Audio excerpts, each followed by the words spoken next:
Morning, morning, morning guys! Halika, samahan niyo ako. Nakabili tayo ng alimasag or crabs. Hugasan natin. Mga buhay pa siya, ha? Ito lang ang nakakatakot dahil medyo magalaw pa siya. Chik. Ayan. Nakita niyo, gumagalaw pa.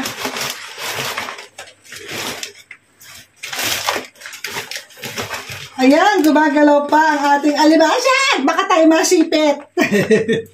Nakita niyo ba yan, guys? Fresh na fresh. Gumagalaw pa siya. O, ayan. Nabili ko siya sa supermarket. Talagang buhay na buhay pa. So, halika, samahan niyo ako. Lulutuin natin siya. Simpleng luto lang. Lutong Pilipino. Wala nang mga ek-ek, burek-ek. Halika, samahan niyo ako. Huwag kang mag-alala. Meron tayong pansipit. Hindi natin pwedeng... Ayan! Nakatakas! Nakatakas siya. Huhugasan natin.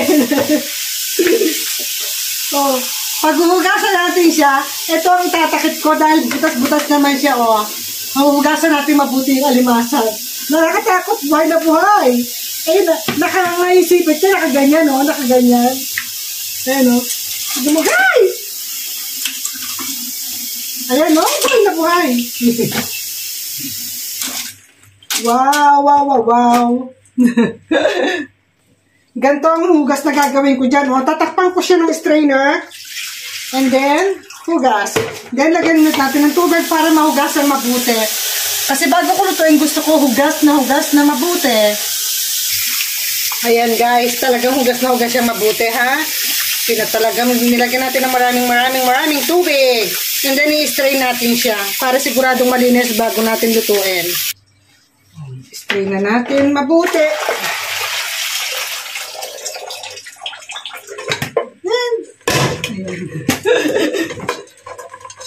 Guys, gumagalaw-galaw pa siya, oh.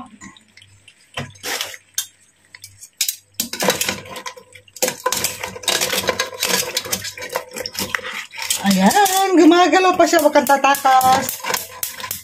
Ay! Tumakas na! Diyan ka lang. Huwag kang tatakas. Mamaya-maya yan. Siguro mga 10 minutes lang luto na yan. Tinakpan ko, baka makatakbo pa, makatakas. O ayan, medyo tranquila na sila. Medyo gumagalaw-galaw pa rin, guys.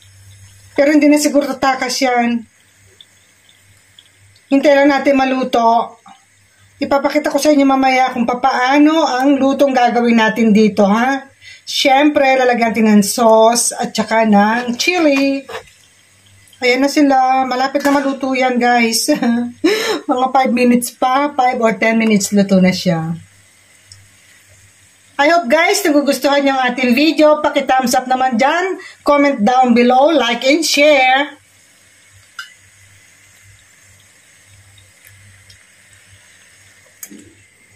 Kita niyo, ang ating pasensya na dun sa mga hindi kumakain ng seafoods, ha? Alimasag naman siya, eh. So, okay lang, di ba? Eat moderately, baka ma-high blood. Guys, salamat sa inyong panonood. To be continued, ipapakita ko sa inyo kung paano natin lulutuin ang alimasag na sariwang-sariwa, gumagalaw pa. Thanks for watching, guys!